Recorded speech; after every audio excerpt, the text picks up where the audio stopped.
सत्र की शुरुआत हो चुकी है। कोरोना काल में आर्थिक स्थिति गड़बड़ाने के बाद अब अर्थव्यवस्था पटरी पर लाने की कोशिश है। ऐसे में देश की जनता को इस बार के बजट से काफी उम्मीदें हैं।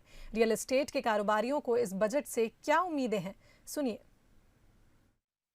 रियल एस्टेट जो है बहुत बुरे दौर से गुजर रहा है और इस कोविड के बाद तो स्थिति और भी ख़राब है।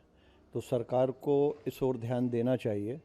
और एक जो सबसे बड़ी समस्या लगती है मुझे, स्टेट से अगर हम देखें तो स्टेट से अगर हमें चाहिए तो वो चाहिए जो स्टैंप ड्यूटी लगती है, और वो बाकी स्टेट के कंपैरिजन में बहुत ज़्यादा है। इन्होंने हमें पहले 2% की जो छूट दी थी 12 से 10 किया था, और अब फिर वही 12% की स्टैंप ड्यूटी ये ले रहे हैं।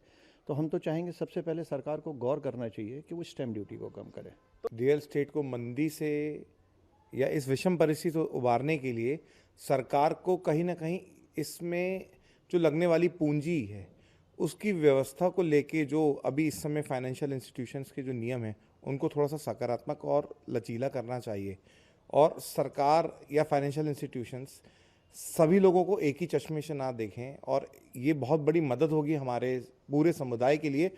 तो सरकार को जो रॉ मटेरियल है, जैसे लोहा है, सीमेंट है, जो मेन अपना कॉस्ट गवर्न करता है, इनकी प्राइस को रिलैक्स करना चाहिए। सेकंड थिंग, ये जो आपका हाउस लोन है, वैसे अभी न्यूनतम स्तर पे है, 6.9% है हाउस लोन, उसको भी कुछ रियायत देना चाहिए सरकार को ब्याज की दर में।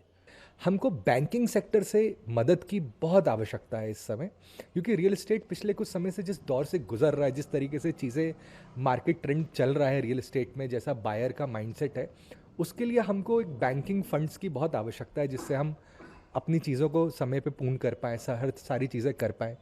तो ये इस बार हम बजट में आशा करते हैं कि हमारे लिए कोई नई बैंकिंग स्कीम्स गवर्नमेंट देगी, कोई बैंकिंग बेल आउट पैकेजेस आएंगे। बजट में यही उम्मीद करूंगा, चाहे वो स्टेट गवर्नमेंट की बात हो चाहे सेंट्रल गवर्नमेंट की बात हो, कि रियल एस्टेट सेक्टर को जिस तरह से भी देखा जा रहा है उसमें थोड़ा सा इनको एक लचीलापन लाना चाहिए।